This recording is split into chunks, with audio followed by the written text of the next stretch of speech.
Oke guys, jadi kita hari ini mau ngebahas tentang teori perkembangan psikososial dari Erik Erikson.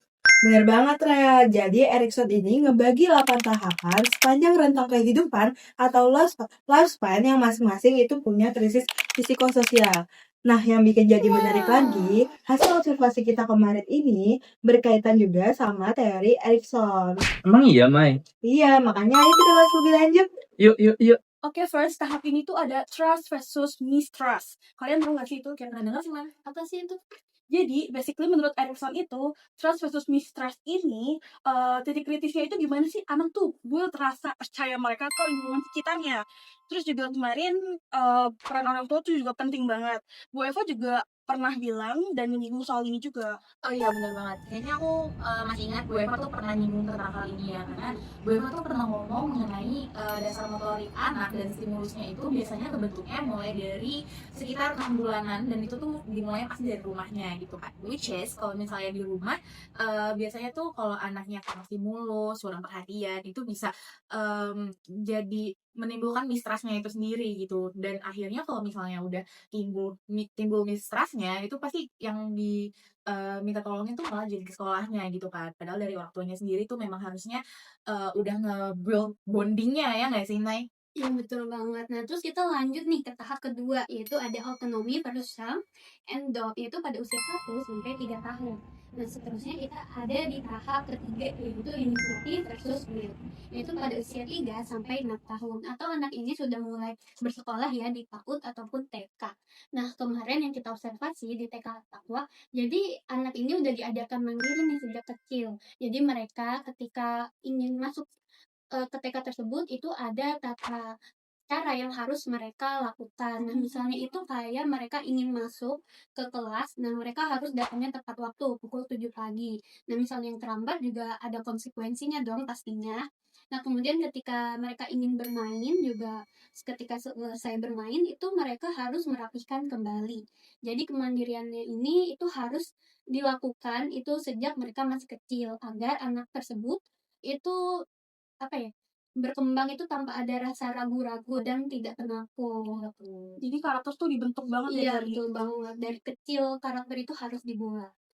Kalau kita kaitin nih sama teorinya Erikson, yaitu industry versus inverity, sebenarnya transisi ke arah SD itu udah disiapin sejak TK nih teman-teman. Nah, Ibu Eva juga kemarin udah ngejelasin juga, kalau anak TKB itu disiapin untuk secara bertahap untuk naik jenjang SD, yaitu mulai dari mengenal huruf, angka, dan merangkai kalimat sederhana.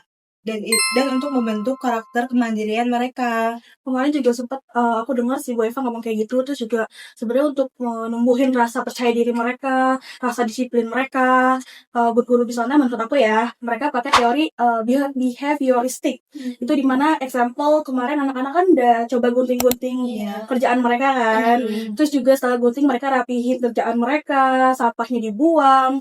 Terus setelah itu Bu Eva ngasih reward berupa bintang. Nah, reinforcement positif kayak gini kan ngebuat anak-anak lebih semangat. Terus Iya. jadi mereka kebentuk tuh kemandiriannya. Nah, benar banget, Man. Jadi, di sekolah itu tidak hanya belajar secara konsep ataupun teori saja, tapi juga belajar secara humanis dan juga kontekstual.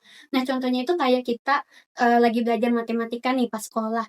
Jadi, kayak guru itu ngajarinya tidak hanya berdasarkan teori saja, tapi kayak lebih praktiknya gitu. Jadi, kayak misalnya kita menghitung menggunakan benda-benda yang ada di sekitar. Jadi, stimulus anak itu lebih berkembang gitu. Jadi mereka tuh nggak cuma diajarin teori juga ya, tapi juga ikut terjun langsung gitu dalam praktik, yang membuat mereka tuh makin stimulusnya terbentuk. Fun banget dong kalau kayak gitu ya. Iya bener banget. Guys, kan perkembangan anak tuh beda-beda kan? Gimana sih berdasarkan teori Erikson ini ngeliat perkembangan anak yang kecepatannya lebih lambat, dan gimana juga TK Atakwa nge-handle hal tersebut? Nah, itu poin pentingnya tuh, Rel. Bu Lina Marlina selaku kepala sekolah tuh pas kita wawancarain, dia juga membahas akan hal itu gitu. Kenapa TK ini tuh bagus gitu ya? Karena di TK ini ada namanya sistem mapping class, di mana mereka itu mengkelompokkan perkembangan anak mulai dari lambat, sedang dan juga cepat gitu. Jadi gunanya adalah biar karena kan sesuai ya. Jadi tuh anak-anak nggak minder duluan. Jadi ngerasa semuanya tuh sama, nggak ada yang lebih pintar gitu. Betul, make sense banget sih Di. Apalagi sistem penilaian di TK Islam Takwa ini tuh mendidik peserta didik banget bener karena banget. nggak pakai angka mereka nilainya, tapi Iya. pakai sebuah deskripsi narasi, catatan anekdot, portfolio dan catatan perkembangan. Bener Nah, banget. skalanya itu diukur dari belum berkembang, mulai berkembang, berkembang sesuai harapan, dan berkembang sangat baik. Nah, jadi potensi ini tuh bisa melihat setiap anak menjadi lebih unik, jadi bisa kita lihat secara bergantian gitu nah, tanpa bikin mereka ngerasa gagal dan ketinggalan. Oh gitu. Paham sih, paham. Keren sih. Iya sih, jujur. Berarti misalkan nanti teman-teman udah punya anak, mau dimasukin ke TK Takwa apa gimana tuh? Saat meeting. Wah, kita hari ini ngedapat banyak insight dari teman-teman nih, dari hasil pembahasan mereka. Bener banget. Jadi dapat disimpulkan bahwa perkembangan psikososial anak di usia dini sangat berpengaruh berdasarkan stimulus di rumah dan juga konsistensi pendidikan di sekolah. Ya kan, Ra? Iya bener banget sih. Nah sepakat banget nih. Apalagi kita sebagai calon pendidik ini, nah sangat membantu banget kan dengan kita memahami teori dari psikososial ini. Jadi dengan kita mengajar kepada, apalagi terutama kepada anak usia dini ya, itu tidak hanya mengajarkan tentang teori ataupun konsep belajar saja, tetapi kita juga harus membangun chemistry yang sangat baik, membangun hubungan emosional dengan sangat baik juga terhadap peserta didik.